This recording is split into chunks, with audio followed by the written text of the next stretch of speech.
to get one thing out of the way before I start. I checked the back seat before I got in the car.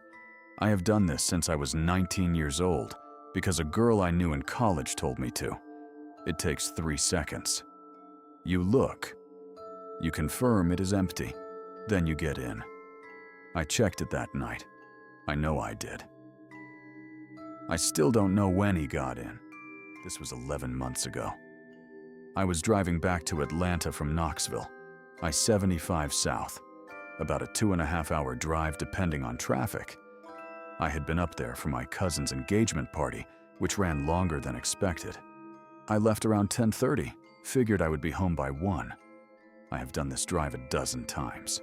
I know the road. Somewhere around Chattanooga, maybe 40 minutes in, I stopped at a BP on exit 2. Tank was getting low. I filled up. $54.12 on my debit card. Went inside for a bottle of water and one of those gas station Rice Krispie treats because I hadn't eaten much at the party. The cashier was a woman in her 50s with a name tag that said Cheryl. She didn't look up from her phone when she handed me my change. I walked back to my car, a gray 2020 Honda Civic.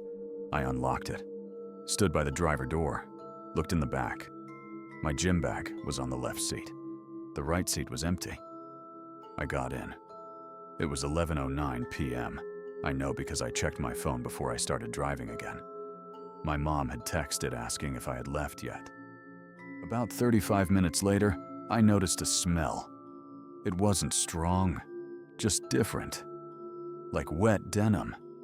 That specific smell of jeans that dried indoors and never fully aired out. I thought it was coming from my gym bag. I had left a damp towel in there 2 days before and kept meaning to take it out. I cracked my window an inch and kept driving. 10 minutes after that, I heard something from behind me. It was a small sound, the kind a seat makes when someone shifts their weight.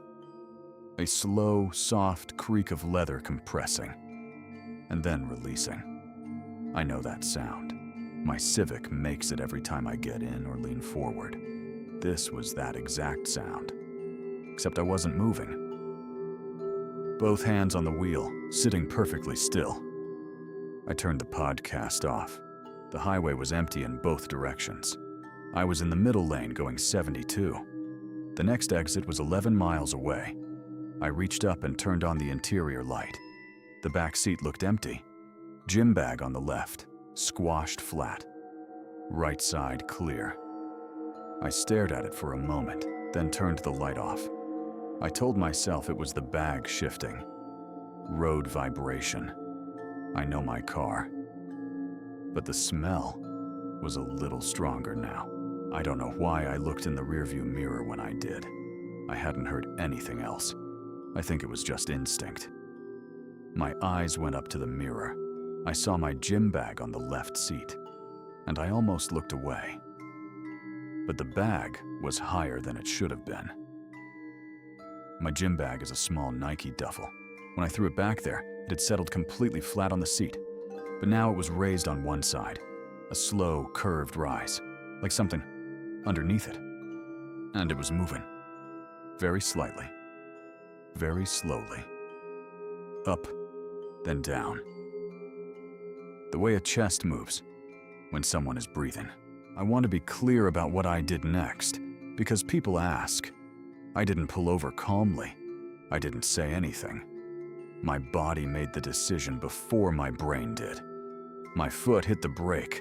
The car swerved onto the shoulder, and I had my door open, and I was running before the car fully stopped. I ran maybe 50 feet down the shoulder and stopped because I realized I was running down a dark highway at midnight with no phone. I had left it on the passenger seat. I turned around. My car was sitting there, driver door hanging open, one headlight aimed at the guardrail. Nothing moved. Nobody came out. I stood in the dark for maybe 2 minutes. Then a pickup truck slowed down. The driver was an older guy, maybe 60. Wearing a Georgia Bulldogs cap. He asked if I was okay. I said no. He pulled over, left his hazards on, and walked back to my car with me. He opened the rear door. He checked under the seats. He popped the trunk himself. Nothing. Car was empty. My gym bag was flat on the seat. I filed a police report the next morning. The officer was polite. He took notes. He said highway driving at night can cause people to imagine things. He didn't say it unkindly. I nodded and drove home. 4 days later, I took the car in for a full interior detail. The guy vacuuming the back called me over and showed me something wedged between the left rear seat cushion and the door panel. Down in that gap, where things fall and you never look. It was a phone, an older Android, cracked screen, no case, not mine. There were no contacts, no call log, no photos. Location services had been disabled. The only thing on it was one note in the default Notes app. It had my first and last name at the top. Below that, it had the name of the street I live on, which is not information you can find by searching my name. Below that were 3 other details about me that I am not going to share here. One of them was something only someone who had physically been inside my apartment would know. I gave the phone to the police. I never heard back. I check my back seat every single time now. Front seat, too. I check the trunk before I get in at night. I don't use that podcast anymore. Not because it scared me, but because if I had it on a little louder, I might not have heard that sound at all. I might have driven the rest of the way home, pulled into my parking garage, killed the engine, reached back for my gym bag. In the dark. What I think about most isn't who he was or what he wanted. I've stopped trying to figure that out. What I think about is the note. Specifically, I think about the fact that it had been written before that night. The timestamp on the note was 5 days earlier. He didn't choose me on that highway. He had been watching me for at least 5 days before I ever got in that car.